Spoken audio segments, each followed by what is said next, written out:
So after the longest walk I have ever taken, over a mountain no less, we made it into Roncesvalles just in time for dinner and tried to get settled in and rest up in preparation for day 2.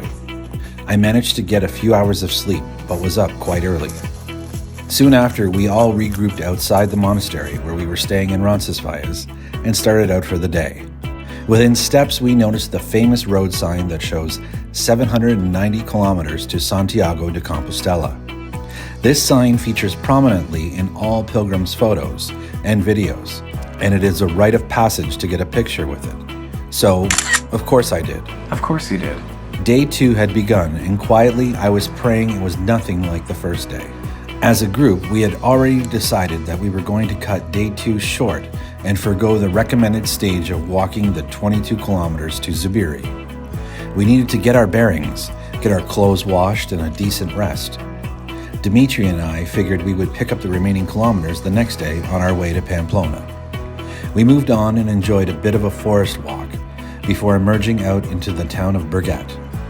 It was quite early still, and there was nothing open for a breakfast, so on we went.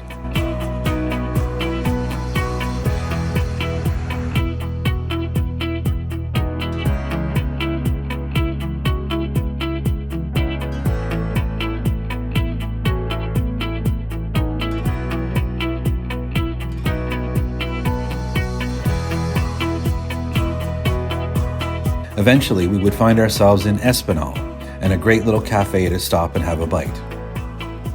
We reconnected with pilgrims we had seen along the way and were entertained by the bar owner who seemed to already have had a few café con leches of his own.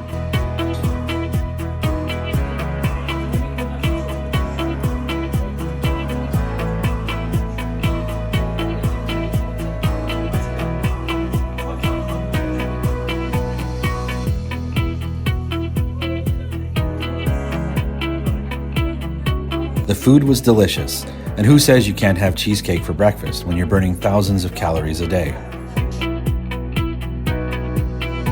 So back to the trail I went after a filling breakfast and a top-up of water. The day was getting warmer, hot actually. I see people asking all the time online, what are the best times of year to walk the Camino de Santiago? I narrowly avoided terrible rains across the Pyrenees as my first day was delayed, but all in all, walking through the month of October and the first week of November was very comfortable. It was warm, and I saw maybe 4 days of rain tops. I'd recommend that time frame to anyone, and will probably choose it again for myself. Our group thinned out, and I found myself to be walking on my own, which I didn't mind at all. Eventually, I came to another semi-famous landmark of the Camino, where you walk across stone pillars instead of walking through the water that flowed beneath. This spot shows up on many Camino videos. A short while later, I caught up with Dimitri at Bar Dena Ona at the outskirts of Viscarret and enjoyed the best tortilla de patatas that I had tasted thus far. It's a staple along the Camino Frances. It's kind of like a potato omelet. I then enjoyed dos caña while kicking off my shoes to give my feet a rest, as I knew this was it for walking today.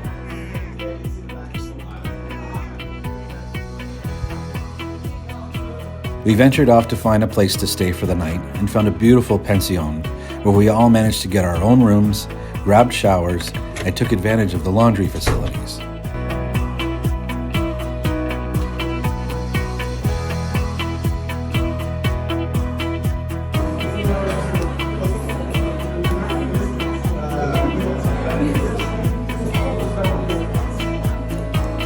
The night rounded out with several courses of a pilgrim's menu, pilgrims from around the world getting to know one another, and many copas de vino tinto. I arranged my pack for the next day, charged all my electronics, and went to bed early. Tomorrow is to be the first 30-plus kilometer day, and Pamplona awaits.